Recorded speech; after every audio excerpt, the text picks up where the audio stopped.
Hello, नमस्ते मंडळी. मी दीपा दांगट आणि खेड तालुक्यामध्ये असलेल्या कुंडेश्वर या देवस्थानाला आम्ही आलेलो आहोत.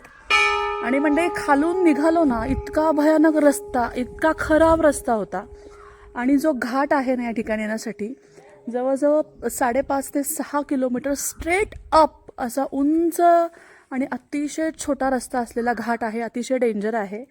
आणि बऱ्याच वेळेला आम्ही गाडीतून खाली पण उतरलो, कारण गाडी वायबल होत होती म्हणून. आणि वरती आल्यानंतर बघा, मंदिरामध्ये आम्ही पोचलेलो आहोत. सो जेवढा विचार केला होता ना की खूप मोठं प्रसिद्ध देवस्थान आहे हे, त्या मानाने मंदिर छोटं आहे. तर चला दर्शन तर करूयात आधी. अतिशय जंगलमधून हा रोड होता बघा, आणि आपण श्री क्षेत्र कुंडेश्वर या ठिकाणी पोहोचलेलो आहोत. आणि हे काहीसं मंदिराचं स्वरूप आहे. मुली गेल्यात दर्शनासाठी आत. चला आपण पण दर्शन करूया. हे बघा मंडळी, हे मंदिर आहे.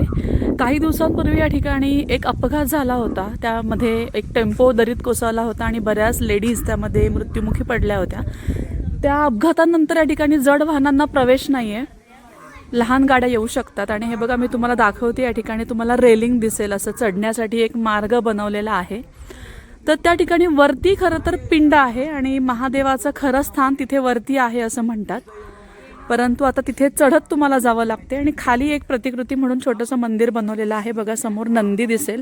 चला आज जाऊन आपण आधी दर्शन करूया.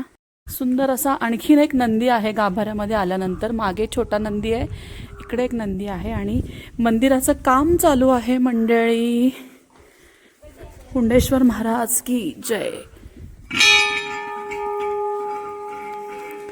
चला, खूप दिवसापासून मनामध्ये इच्छा होती कुंडेश्वराचं दर्शन करायला यायची, आणि फायनली देवानी बोलवलं आहे आम्हाला.